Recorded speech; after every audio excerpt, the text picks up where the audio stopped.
Hello guys, good morning.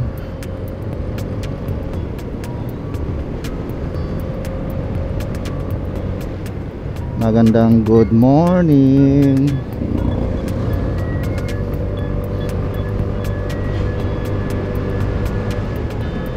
Umaga na naman, papasok sa trabaho. Maganda yung panahon at maaliwalas yung kalsada.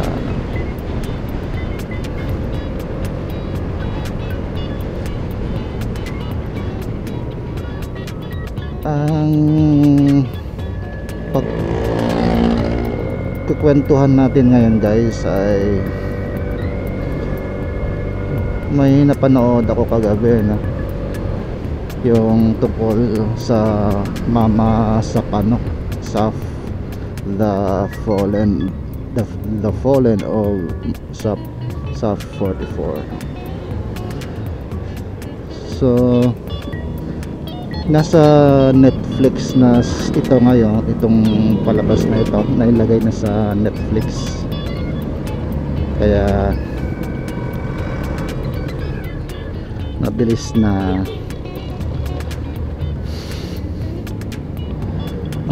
na yung pwedeng manood na yung kung sino man yung may account na ng Netflix. So pinanood ko yun. Bihira kasi ako manood ng Pilipino, no? Kasi yun nga, iba yung mga tema ng palabas, saka wala na, hindi na related sa community natin, no? Yung mga problema ng ating bayan, halos inlababo na lahat, no? Lahat ay may mga romance, love, agawan ng asawa, mga ganon na palabas, no? But ito, Mama Sapano ay naiba ito dahil hindi lang sa gera or barilan ito, kundi kwento din ito ng mga bayani, no? Mga kasundaluhan, mga pulis na inala yung buhay doon.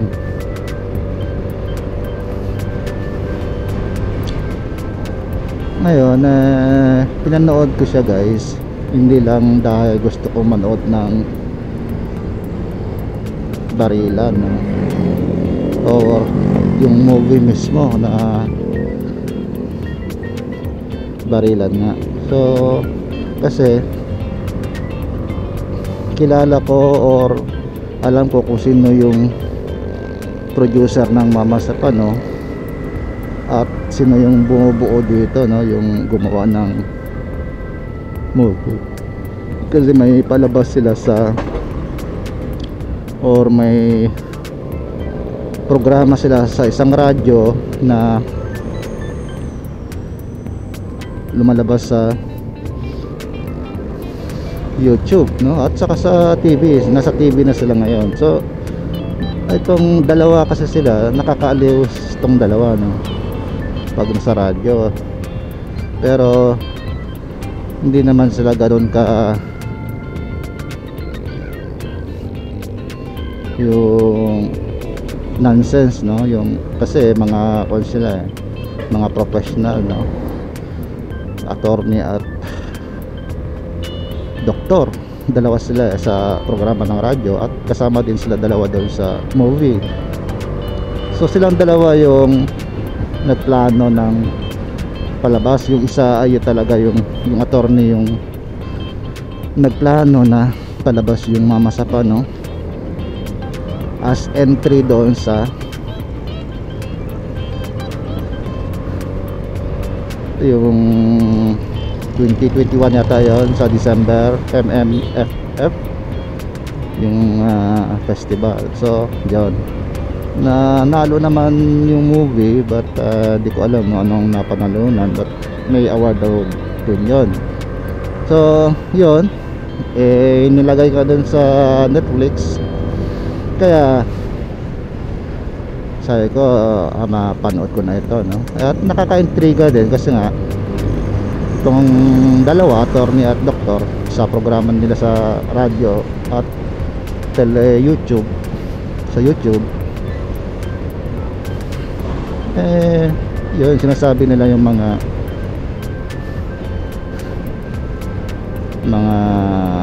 comments sa movie na ito at yung mga naging problema yun, no? So nakaka-intriga tuloy, no? So kaya naintindihan ko yung movie, hindi sa movie mismo, yung paano hinanda yung movie, no? At ano yung nalugi ba o kumita, so kinikwento nila.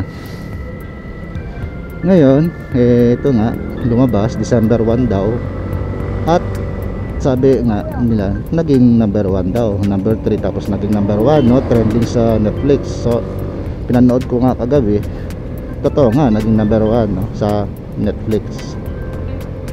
So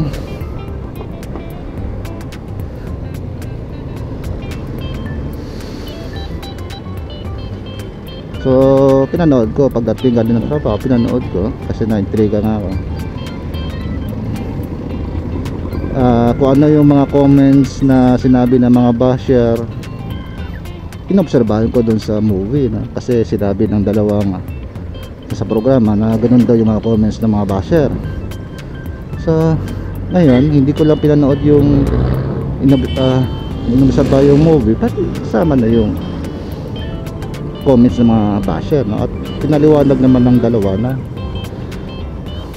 sinadya talaga yon, kasi ganun talaga yung sa paggawa ng movie, no?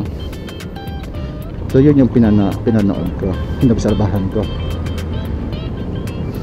So ayun, pagnood ko, parang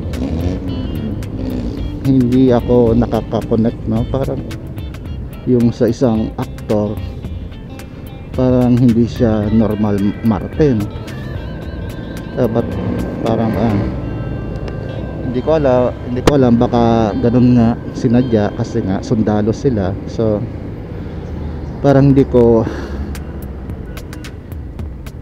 siya artista na maramdaman mo. So ako kasi medyo masela na rin ako sa mga ganyan. Parang gusto ko maramdaman yung pag-aarte. So may mga veteranong artista doon, maramdaman mo na talaga pag sa pananalita na galit sila, no? So ngayon itong isang aktor na parang main actor, ang nararamdaman ko sa pag-arte niya doon na sa dulo, no? May feelings na yung naramdaman ko na, pero maybe 85% sa movie na pinalabas hindi ko ramdam, no? Yung sa part ng mga sa sundalo sa field, but naintindihan naman natin yan na ganun talaga, no? Sundalo kasi sila, so ganun sila magsasalita, mag-act, hindi over. Pero ang hinanap ko na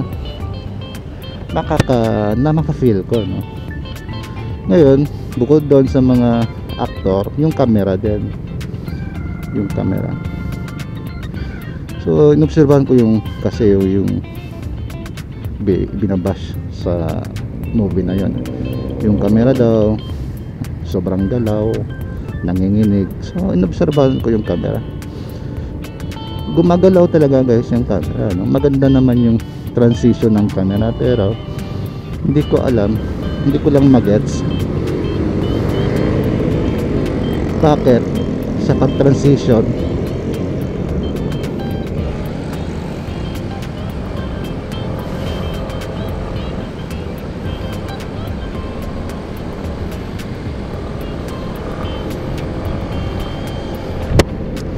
hindi ako makarelate sa isang scene tapos nag-transition sa isang mabilis na scene din. So hindi ko ma-relate doon sa isang scene na bakit nag-transition, pinakita yun, no? Sobrang bilis. So ang naramdaman ko tuloy, hindi siguro dahil nga ay sinabi nila yon, kaya yun yung very conscious ako doon, kaya alam ko na gano'n, no? Pero kahit na siguro dapat mabubura sa akin sana yun, no? Hindi ko mahalata yun na ang naramdaman ko, basta lang mapakita na maganda yung transition nila, na naka-drone, parang pakita sila na lumipad, nasa drones na nasa taas yung view nila, tapos may ibon na lumipad, no? Para bang sadya na maipakita lang yung transition, na maganda yung transition, na hindi naka-relate doon sa hindi related doon sa isang scene na major scene. Parang ang daming transition scene na sobrang bilis na hindi mo maintindihan bakit. So kasi nakukumpara ko ito, guys, kinukumpare ko sa Indian, sa mga Indiano, no, Bollywood movies. Kinukumpare ko kasi yung movie nila madadala talaga yung damdamin mo, no, pag yung movie na magandang kapagagawa. Maraming movie sila na magandang ginawa, yung damdamin, yung feeling mo makukuha ka agad, no? Maramdaman mo pa agad. I mean, para kang nasa movie din, no? Makaka-relate ka kaagad.